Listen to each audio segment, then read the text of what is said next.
Hoy vamos a continuar hablando de la dinastía Romanov en nuestro camino sobre la historia y el arte ruso. Vamos a hablar, o primero a repasar qué era el Istmo Intermaris, que es el espacio que ocupó Rusia en un primer momento, que fue desde el mar Báltico hasta el mar Negro, desde la desembocadura del Volga hasta la península de Crimea. Bueno, pues este territorio va a ser lo que se llamará la Rus de Kiev.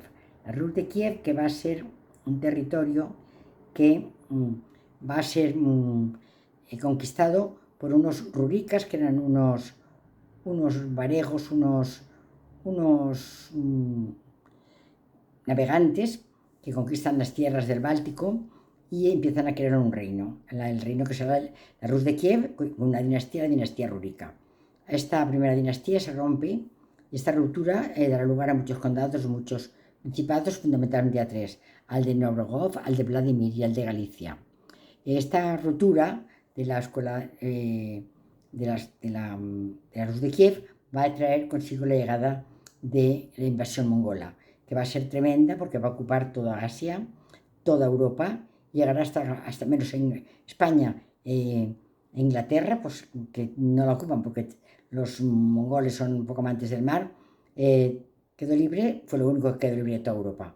Luego de esto vendrá después de pasar los mongoles, hay un pequeño pueblo que se llama Moscú, que está en el Principado de Vladimir, que va creciendo, creciendo y va a conformar lo que se llamará el Principado de Moscú.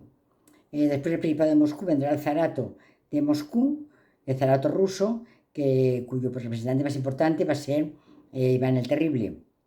Iván el Terrible, que en 1547 fue cuando reinó, era un hombre violento, mató a su hijo de un golpe, pero conquistó el Tanato de Siberia, ampliando los territorios rusos hasta la inmensidad.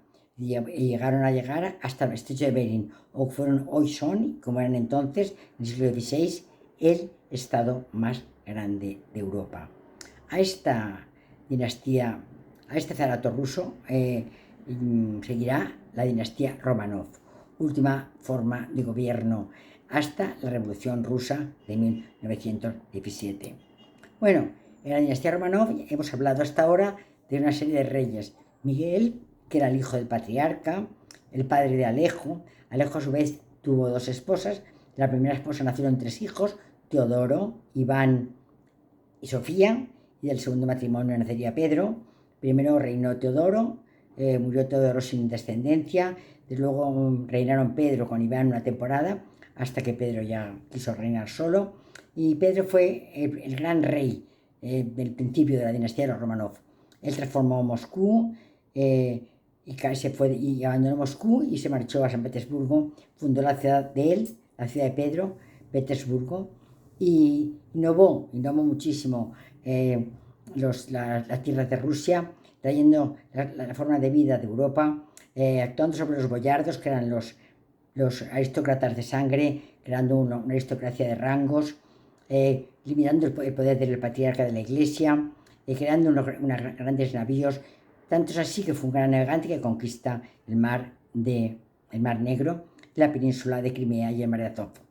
A él le siguió su esposa, pues se casó tres veces. El tercer matrimonio fue con Catalina, que fue una joven labradora, que vivió con Pedro y que a la muerte de Pedro le sucedió durante 2 años, continuando las labores de su marido, sintiendo gran interés por la ilustración. Conocía a Rousseau, a Voltaire, a Diderot, a D'Alembert, a los enciclopedistas. Tuvieron como heredera a su hija Isabel. Los hijos varones murieron. Isabel resultó ser una zarina bastante incompetente. Le gustaban demasiado los bailes, los trajes, y se dedicó muy poco al gobierno de Rusia. A ella le siguieron una serie de zares hasta Pedro III. Pedro III también fue un zar bastante poco importante, porque se reunió de gente que le hizo crecer poco y mal. Ahora Capi se casó con Catalina II. Esta iba a ser Catalina II la Grande, que fue la que siguió todas las políticas de Pedro I. Engrandeció Rusia, pero tuvo una diferencia. Así como Pedro intentó limitar el poder de los boyardos, limitar el poder de la iglesia, Catalina se vendió a la aristocracia para poder tener poder, y la servidumbre llegó a las tierras rusas y bueno, pues Ucrania restauró la servidumbre, perdió la libertad y aunque fue una reina, una zarina muy innovadora, pues realmente sus tendencias pro-aristocrática limitó mucho su labor. Su hijo Pablo fue un caballero medieval y así es como se comportó. Eso, quizá pues, se recuerda porque él inició en las guerras contra Napoleón. La Revolución Francesa ya había acontecido, Napoleón era emperador, pero las ideas de la revolución estaban en Francia y con gran temor de los reyes del resto de Europa de que se contagiaran de estas ideas. Con estas ideas se formaron 7 coaliciones, todas ellas dirigidas por Inglaterra contra Napoleón.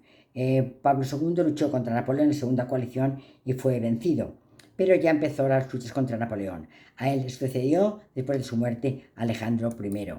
En la última etapa del gobierno de Alejandro I, su gran político, Speransky, intentó adaptar el código napoleónico a las tierras rusas. Yo no soy una entendida de leyes, yo soy médico, historiadora de arte y de historia, licenciada en arte y en historia, no sé nada de derecho, pero bueno, según entiendo yo, el derecho que se maneja en Europa tiene 2 raíces, la raíz del sur, que es la raíz napoleónica, que es la raíz donde se va a legislar a través de leyes, y el derecho del norte de Europa, que era el derecho constitucionario, que se va a regir por las costumbres, es el que se da en Inglaterra y que es una herencia de los países de los Estados Unidos. Bueno, nosotros nos vamos a regir por el derecho napoleónico. Muy importante la figura de Napoleón porque hasta en esto dejó su gran huella. Bueno, pues aquí tenemos a Speransky, asesor político de Alejandro I, asesor político pero dijo que era tan débil como para gobernar y tan fuerte para dejarse aconsejar. Es decir, que fue un zar realmente que hizo poco por Rusia. Bueno, pues actuó en la sexta coalición. La sexta coalición y que junto con Portugal, junto con Prusia, contra el Reino Unido, junto con Suecia y junto con Austria, lucharon contra Napoleón. Y significó la gran victoria sobre Napoleón. Napoleón quedó aniquilado con esta victoria de la sexta coalición. Pero ¿qué ocurrió con esta coalición? Pues ya vemos, aquí en rojo vemos el territorio que ocupaban los países que conformaban la sexta coalición y en rojo los países que apoyaban a Napoleón. Durante la guerra de la sexta coalición, los oficiales rusos, que eran todos aristócratas, que acuden a luchar contra Napoleón, aprenden a luchar, aprenden la disciplina de la guerra, pero aprenden una cosa muy importante, aprenden a ver qué está ocurriendo en otros lugares de Europa. Y allí ven que el vasallaje ya no está, que ya no hay vasallos, y entonces empiezan a beber de las fuentes que bebieron los jacobinos y que les impusieron hacer la revolución en Francia. Vieron que, pues como decíamos antes, que el vasallaje ha sido abolido y entonces ellos pretenden que en Rusia se acabe la monarquía absoluta y se acabe el absolutismo, es decir, quieren que el ancien régime desaparezca de Rusia. Bueno, pues, ¿esto qué va a pasar? Esto ocurre cuando a la muerte de Alejandro I, ni su hermano Nicolás toma el poder. Toma el poder para desilusión de los decembristas, que son aquellos que lucharon por la liberación, por la emancipación de Rusia, del antiguo régimen. Estos luchadores pensaban que iba a mandar iba a ser Constantino. Es decir, que el zar muerto, Alejandro I, tenía 2 hermanos, Nicolás y Constantino. Que estos querían que el que gobernara fuera Constantino, un hombre liberal, un hombre que iba contra los vasallos, es decir, que apoyaba a los vasallos, que iba contra, creaba la libertad, creía en el rey, en un rey constitucional o un rey absoluto, pero no fue así. El que venció y el que mandó fue Nicolás I, porque Constantino dijo que no se atrevía a hacer estas grandes reformas en Rusia, porque Rusia no estaba preparada para ello. Aquí tenemos a Nicolás I, heredero de Alejandro I, su hermano. Y esto es lo que se llama la revuelta decembrista. ¿Por qué se llama revuelta decembrista? Porque fue una revuelta que se dio contra el zar Nicolás I, en el mes de diciembre, el 14 de diciembre de 1825, por aquellos oficiales que habían luchado en las guerras contra Napoleón, que habían aprendido y habían visto una Europa distinta a lo que era Rusia en aquellos momentos y deseaban para Rusia aquello que habían visto en Europa. Este es el libro de León Tolstói, que nos habla de los decembristas, de este grupo de oficiales aristócratas que quieren devolver a Rusia la libertad, acabar con el ancien régime de Rusia, desligarse del Congreso de Viena y crear una Rusia libre. Bueno, pues para esto se sublevan, estos oficiales se sublevan contra el zar, y entonces crean una especie de sublevación, una especie de parada en lo que será la plaza del Senado de San Petersburgo. Bueno, pues aquí lo tenemos, la parada de los oficiales que habían luchado contra Napoleón en la sexta coalición, cómo se reorganizan en frente al Palacio del Senado. No atacan, no llaman al zar, están tan solo en parada militar, esperando que el zar dé unas explicaciones de lo que piensa hacer en su reinado. Bueno, los decembristas querían liberar, querían que los dirigiera el príncipe Constantino, pero el príncipe Constantino ya hemos dicho que se negó, que desde Varsovia dijo que él no era. No se encontraba preparado para iniciar ese gran cambio en la Rusia del siglo XIX. Aquí tenemos a Nicolás Pavlovich, hermano de Nicolás I y hermano de Alejandro I, son los tres hermanos, pero va a suceder Nicolás. Bueno, ¿cuál es el espíritu de la reforma de Constantino? Constantino dice esta frase, que para mí es muy importante: quiero carpinteros y marineros, no multitudes de empleados. Es bastante ya con decir esto, ¿eh? Él lo que quería era reformar todas las instituciones rusas y, por supuesto, la más importante de todas, la emancipación de los siervos. No lo hizo, no se atrevió y se quedó su hermano como zar de todas las Rusias. Durante varias horas, 3.000 soldados que habían reunido los decembristas, que son estos militares oficiales aristócratas que han luchado contra Napoleón, en frente al Senado, buscando que Nicolás I, el nuevo zar, les diga algo. El nuevo zar, pues, lo que hace es enviarles al conde Mijaíl Miloradovich. Mijaíl Miloradovich es un noble militar general, es conde, que ha actuado en las guerras napoleónicas, por tanto es un compañero de las huestes que han luchado contra Napoleón.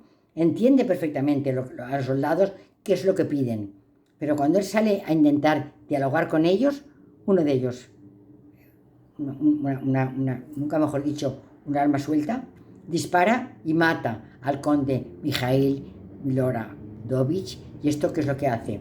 Produce una reacción tremenda en el zar que mandó bombardear a los decembristas y se rindieron de inmediato. Se cogieron 5 prisioneros que fueron asesinados. Se les trató con bastante benevolencia. Aquí tenemos al conde Miloradovich, el gran general de la sexta coalición contra Napoleón. Aquí tenemos a los decembristas en la plaza del Senado. Y esto es República de Norogov, que es el lugar que ellos siempre aluden como origen de Rusia. Ellos no quieren ser de los Romanov, ellos quieren ser hijos de aquella república que nació de los varegos, es decir, que están reivindicando su origen. Y aquí tenemos a los decembristas huyendo cuando el zar Nicolás empieza a bombardear la parada militar. 5 de ellos, ya hemos dicho, que fueron condenados a muerte.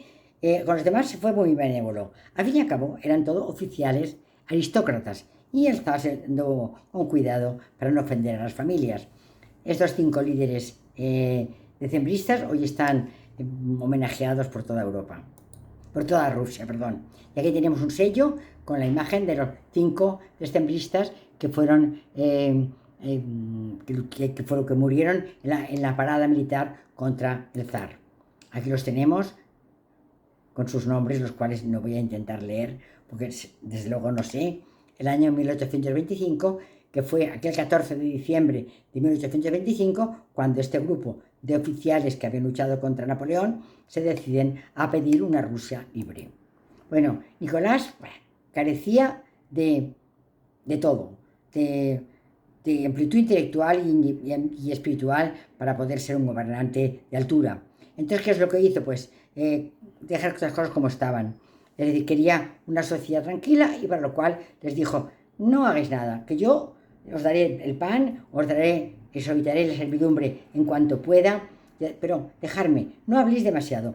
Ponen la censura, entonces nunca quitó la servidumbre de la gleba, nunca. Y se mostró muy escéptico a todo racionalismo que venía de Europa. En cambio, se mostró muy amigo de lo que se llamó la eslavofobia. ¿Esto qué es? ¿Qué es la eslavofobia? La eslavofobia es el pensar de manera un poco mesiánica que la verdad está en Rusia, que lo que ellos, como ellos viven, como ellos se relacionan, esto es la verdad. Lo que tienen que hacer no dejarse influir por Europa, sino al contrario, ser ellos los que empiecen a lanzar a Europa sus ideas y a sembrar Europa de sus pensamientos. Bueno, pues en esta época oscura, por otra parte, sí que van a hacer florecer la literatura y las artes. Las artes, la escritura florece mucho con obras de Pushkin, de Gogol, de Turgenev y sobre todo con el ballet, que importado de Francia se crea una gran afición al ballet en las composiciones de Mikhail Glinka, el ballet que será fundamental en las artes rusas. Bueno, en la política exterior, para nada. Nicolás I siguió al pie de la letra los dictados del Congreso de Viena de 1815, que querían hacer la restauración de ¿qué? Del ancien régime, del antiguo régimen, según el cual los reyes tenían el poder absoluto. Eso es lo que quería Nicolás I, como quería el Congreso de Viena. Pero no obstante tuvo sus guerras. Las guerras de Nicolás I fueron la primera guerra, la batalla de Navarino. ¿Esto a qué se debe? El motivo fundamental es frenar a los turcos porque les es solicitada ayuda de los griegos, siempre amigos los griegos de los rusos, para poder emanciparse del yugo turco. Entonces, en la guerra de independencia griega, toma parte los rusos y entonces, ¿esto qué hace? Que estalle en rabia el sultán cerrando el paso de los Dardanelos a todo buque. Y esto es cerrar el paso de los buques al Mediterráneo. Esto es la batalla de Navarino. Y aquí vemos lo que significa esto. Este es el Mar Negro.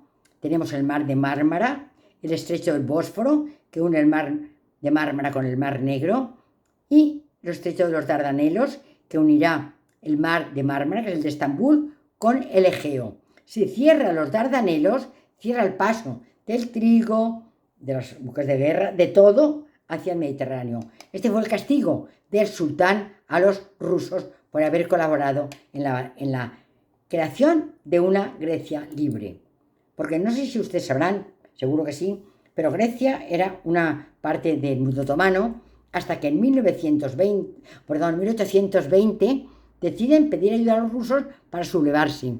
Y en 1824, en el bellísimo, les digo de verdad porque para mí es uno de los lugares más bellos del Peloponeso, del teatro de Epidauros, se declaró, aquí en este lugar, se declaró la independencia griega.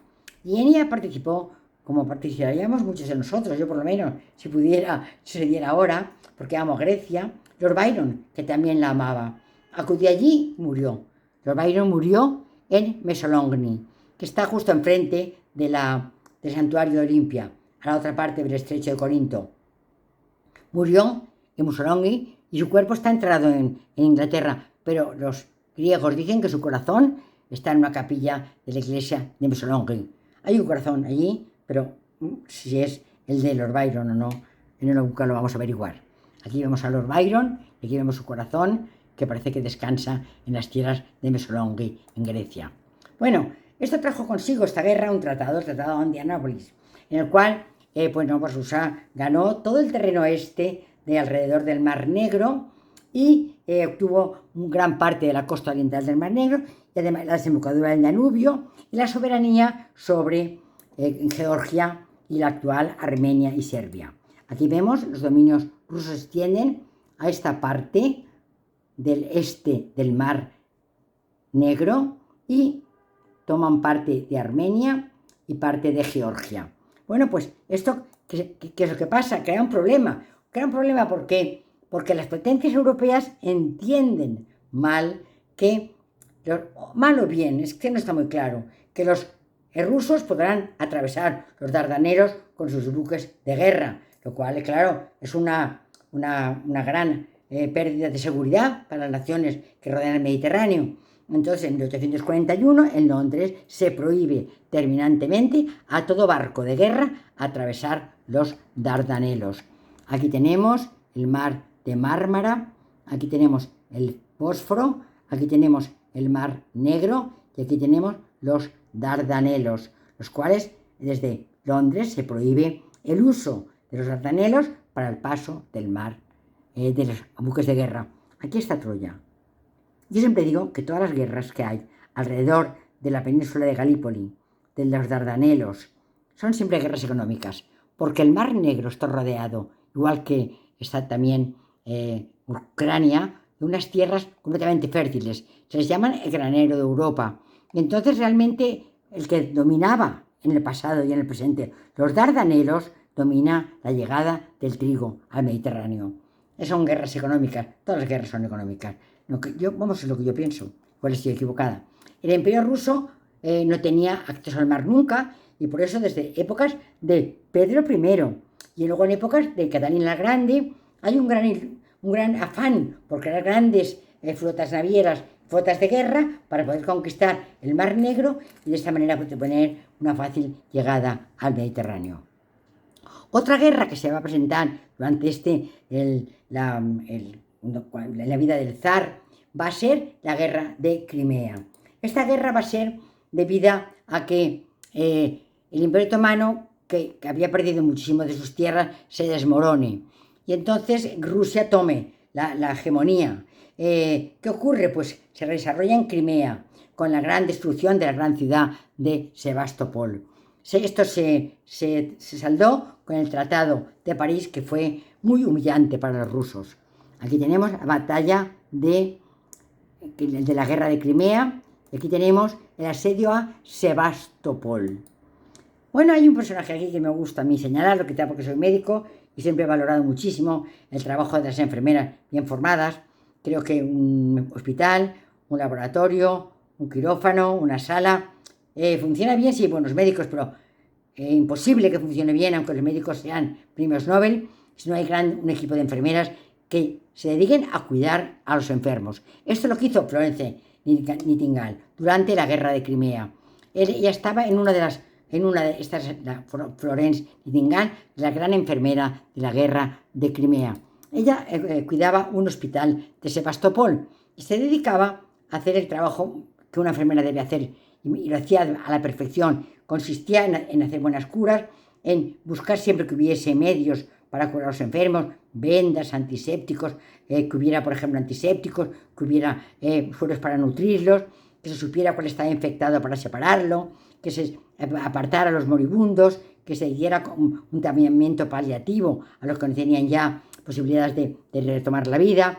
Todo este es el trabajo que debe hacer una enfermera. Y ella lo hizo también rodeada de un equipo muy importante de enfermeras. Hoy no le dan el Premio Nobel de la Paz porque realmente no está muerto ya, pero realmente hubiera sido una merecedora de este Premio Nobel. Bueno, pues en el Congreso de París, como decíamos, Rusia ha perdido en la batalla de Crimea y se le va a dar una gran reprimenda y se la va a dejar en su sitio. Va a ser un gran revés ruso. Esto lo sabe Nicolás I.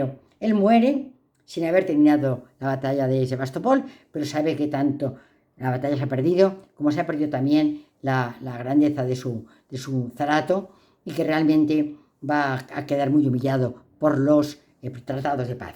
A él le va a heredar su hijo Alejandro II, que Dios mediante hablaremos de él la próxima semana, no, porque yo voy a estar fuera la siguiente semana. Muchas gracias por escucharme y que tengan felices días.